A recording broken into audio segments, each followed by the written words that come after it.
Ladies and gentlemen, welcome back to the analysis of YOLENO TV. I hope you're well from wherever you're watching this channel.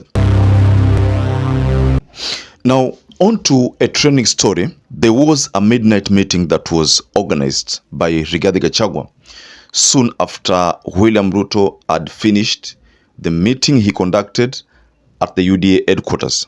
So I want us to go to this midnight meeting because it's alleged that two key leaders in Mount Kenya intentionally skipped that meeting. So I want us to go to that meeting. There's a story that was shared in Facebook and regarding that meeting where GACHAGUA is a person who shared that story, and he listed those leaders who were in attendance, but there were two very, very crucial leaders who skipped that meeting.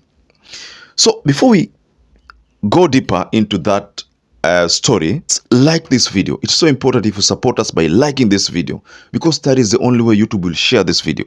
Also, don't forget to subscribe to our channel. That is the only way we grow. This channel grows by you subscribing. Please don't forget to subscribe.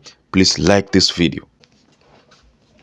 You know, this is a meeting that was conducted at night, and you very well know that the same day, the same day, William Ruto had conducted a meeting at the UDA headquarters where he made a raft of changes in terms of the operation of the UDA headquarters.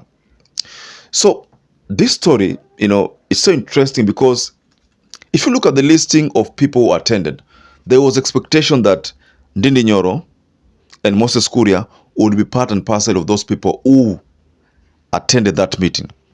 But going by the story, in this story, NDINDI, Moses KURIA intentionally skipped that meeting. So I want us to go, into this aspect and try to establish why NDINDI and KURIA intentionally skipped the meeting.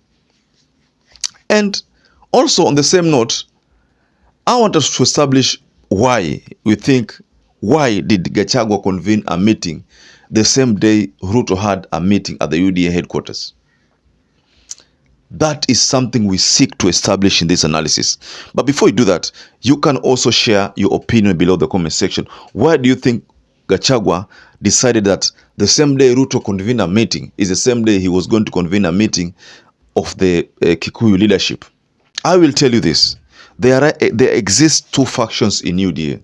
And I suspect that GACHAGUA is seeking to play the same game Ruto played on Uhuru by mobilizing supporters so that when UDA elections are held, then he gets control of the party. The idea is to get control of the party. And that could explain why NDINDI and Moses KURIA skipped. On the second note, I suspect that when Mudavadi mentioned that there was going to be a second earthquake, GACHAGUA did not take it lightly, because initially, going by the story that has been trended last year, there was a plan to have two deputies in UDA. And going by the ranks in the executive, one of the deputies was to be Rigathi Gachagua, who is the current deputy, and then Mudavadi was to be the second deputy. But Rigathi Gachagua's allied realized that that was the intention and decided to downplay the idea, and they were fiercely opposing the idea. So in this analysis, ladies and gentlemen, we'd like to see or establish why we think NDINDI also and Moses KURIA could have intentionally skipped the meeting. To address that part, I will go to the book of Sun Tzu, The Art of War. There is a quote there in the book of The Art of War, book by Sun Tzu. And in this quote, it says, "So in war, the way is to avoid what is strong and strike at what is weak." That is something that Sun Tzu said in the book of The Art of War. So in this story, where NDINDI and Moses KURIA were conspicuously missing in GACHAGUA's meeting, NDINDI and Moses KURIA know very well that right now GACHAGUA is the second in command, And because Gachagua is the second in command, by default, Gachagua is assumed to be very strong, just like William Ruto was strong during when he was with the Uhuru Kenyatta. They know that Gachagua is strong. So the best thing is to avoid Gachagua when he is strong. But they also know that it is just a matter of time before Gachagua becomes weak. So they choose to wait and strike at the right time when he is weak. Of course, there will come a time when Gachagua is weak. And that will be the time when Ruto and Gachagua will be opposing each other. And that is going to be seen in 2027, after 2027. That is, if at all William Ruto either secures a second time or fails to secure a second time. Either way, that is the time Gachagua will be weak. And I think Moses Kuria and Ndindi Nyoro will strike that time. I suspect that Uhuru Muigai Kenyatta could be behind Ndindi Nyoro and Moses Kuria. These were initially good buddies. They were in support of Uhuru Kenyatta. I don't think they will forever object or reject Uhuru Kenyatta, because right now the Agikuyu leaders pronounce Uhuru Kenyatta as the spokesperson of the kingpin of Mount Kenya. So Gachagua knows very well that for him to secure that kingpin position, he must rally the support of Mount Kenya. He must get all the leaders behind him.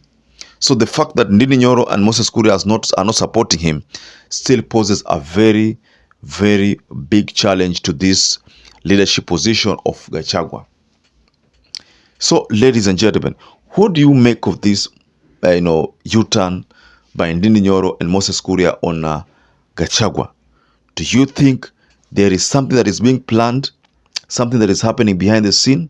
Just go below the comment section and tell us what you think could be the reason behind Ndindi Nyoro, Moses Kuria skipping this high-level regarding Gachagua meeting of the Mount Kenya leaders. Just go below the comment section and tell us, because mind you, in that meeting there were CSS, there were governors, there were members of parliament, there were church leaders, and Pastor Dorcas was also in attendance.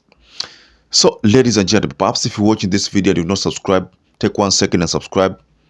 Also, don't forget to share this video. So until you catch up again, stay safe and stay blessed.